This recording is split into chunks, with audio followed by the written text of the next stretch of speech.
So today I'm going to talk to you a little bit about making sense of the chaos. And this house is similar to a lot of other houses. The stuff is just a little bit different. But when you walk into a house, you might see tons of boxes.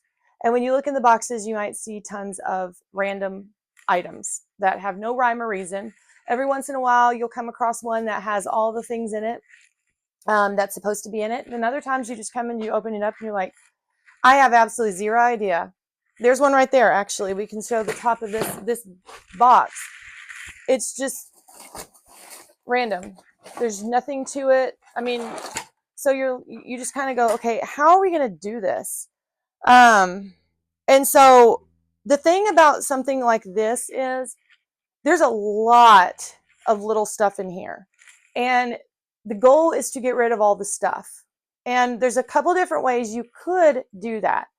One way would be to say, do like a grab bag and say, we're going to have a plastic bag and everything you can fit in that bag for $5 you can take with you. Another way is to individually price everything. Another way is to group like things together and bundle them up and have them already pre-bundled so that people can take something. The benefit to that is you can maybe put a couple good things with something that maybe somebody might not want otherwise, and then you're getting rid of that thing, but you're also selling something that somebody might want. So there's a lot of different ways to go about it, but it's very daunting to walk into a room and have zero idea how that's going to happen. And so a lot of in the beginning, it's just making room so that you can get to the next step. And all of estate sales is just about one step to the next step to the next step until the final step when you have everything done and priced.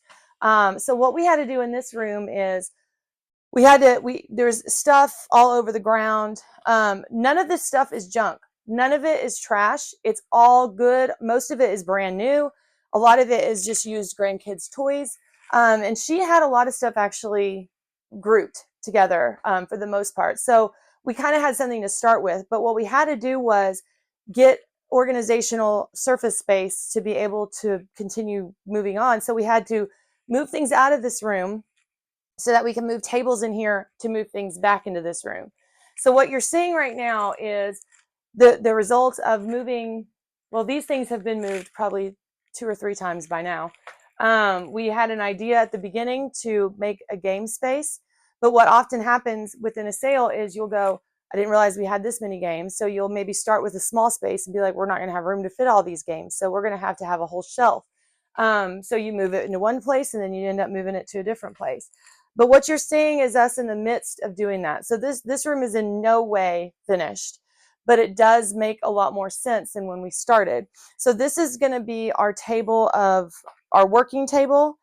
And what we're kind of doing when we do this is Lindsay, one of the wonderful people that helps me with these sales, she had this idea in her mind. She's like, why don't we take some of these plastic bags that kind of come in toys and stuff and group things together so that they're bundled, and then we can put a price on that bundle. And I thought that was a fantastic idea. And then the lady that we're doing the sale for actually did a lot of reselling. So she had a ton of these bags that she's like, y'all can use these. I don't use these anymore. I mean, she has tons of them. So what we started doing is putting things together as they made sense. Now, some of those things are going to be, let's see. So this is a miscellaneous bag. You see this has, and so we kind of, when I put this bag together, it was like ponytail holders. Every teenage girl and young girl wants ponytail holders. We have this interesting little shampoo bottle of like stuff to find. And then this is a dream catcher. So in my mind, when I was making it, I was like, this is for like a tween girl, maybe for her stocking stuffer. So when we started putting together these little bitty small bags, we said this would be great stocking stuffers. So as we're putting them together, we're going to say, this is maybe for a boy that's younger. This is for a girl that's maybe older. And then somebody could come in and pay $2 for this. And now they have all their stocking stuffers for their stockings because we have Christmas coming up. The other thing that we had was toys that went together. So as an example, these are magnetic building blocks and you can create things out of them.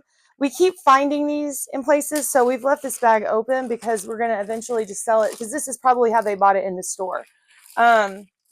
We have stuff like this. This is all the same toy, but it all goes with the same game, and so we wanted to put those all together.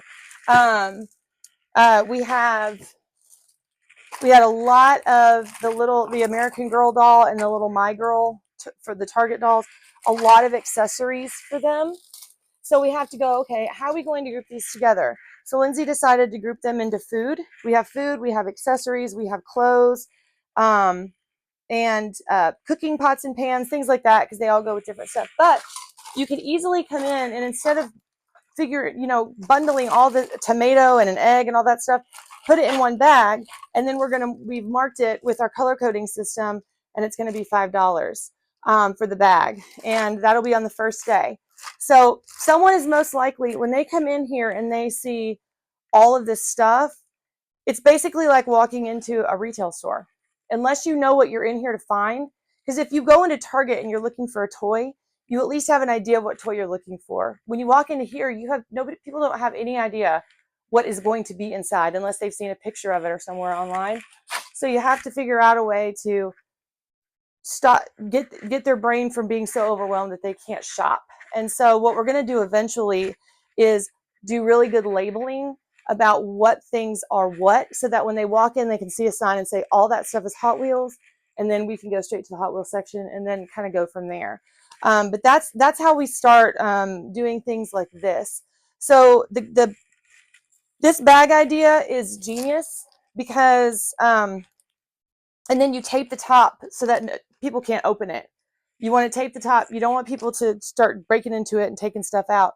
But the reason for stuff that's just little miscellaneous stuff, that stuff even as an organizer can be incredibly overwhelming. It's very difficult to know how much of something, this little stuff, that people are going to buy and how much to price them. But you give it more value when you put things together anyway. So so that's it for this sale. This is going to be our toy room.